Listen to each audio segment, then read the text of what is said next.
What's going on, everybody? Neil from Off-Road Trolls. And not very often you get something that's just so cool that you gotta make a video on it. And this is not my machine, but it is a 75-inch wide RS1 built by none other than Ryan Winchester, known sender. Yep.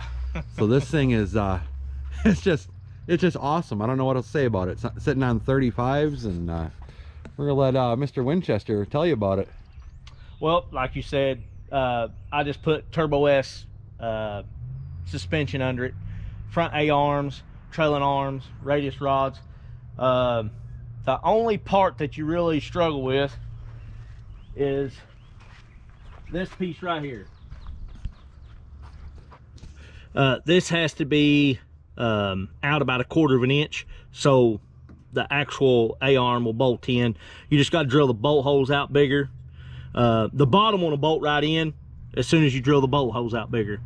Then you got to put a little spacer here, and then pretty much bolts on.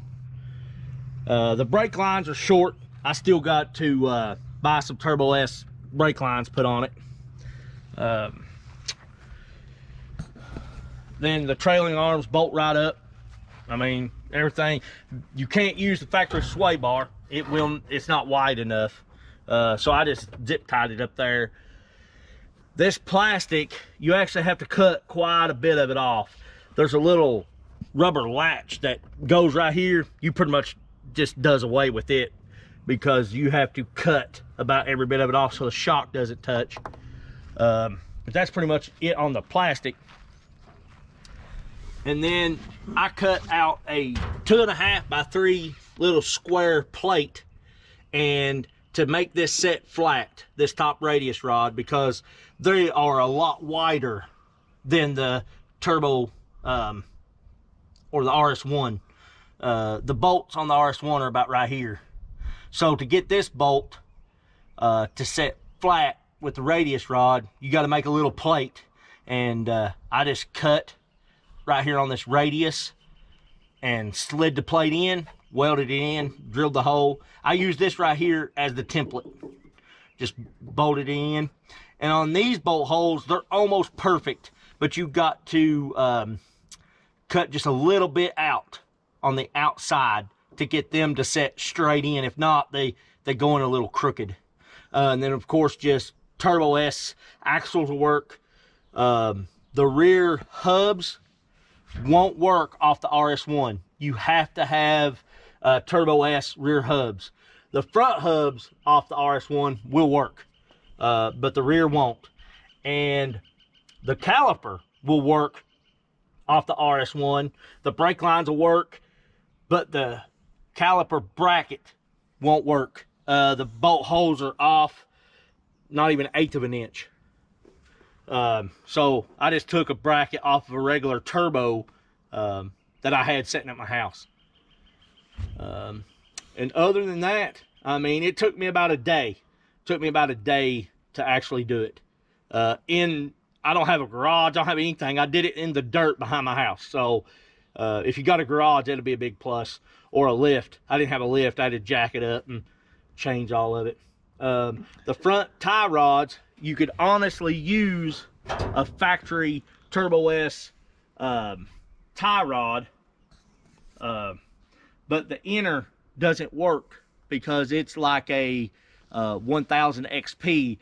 The actual piece that screws into the racket pinion is smaller. Like a turbo and a Turbo S, they're a lot bigger. So I had to kind of make a set of Turbo S aftermarket L&W tie rods work in the front. So that was a little bit because I had to spend a little bit of money there. But other than that, I mean, it just bolts right up. You're ready to go. It's sitting on some 35-inch super grip canines. And Yep. Nothing's been done to the clutching, you said, so Nope. far? Everything is absolutely stock on that part. It doesn't have a tune, nothing. And it turns to 35s. Now, you can't ease trying to rock crawl. You actually have to get it to the belt to grab, but once it grabs, it'll turn all four. And there's a video coming. Yeah. That you're going to see some pretty cool stuff with that. Now, the unfortunate thing for Mr. Winchester here is we were just at the sand dunes and he sent it a little too hard. Yes, I did. By accident over top of the dunes. And I guess this speaks to his ability as a fabricator and the RS1's strength. But he launched it over the dunes about 60 feet by accident and rolled it near as we can figure. It went twice, end over end, and the majority of the damage is, I don't even know how much that's going to come through on camera. The cage is bent there. It's tweaked just a little bit to the side, and it's got a little bit of a right here bump right in the control arm. But that is that's pretty much it. This mark here was from some driftwood that it actually flipped over top of.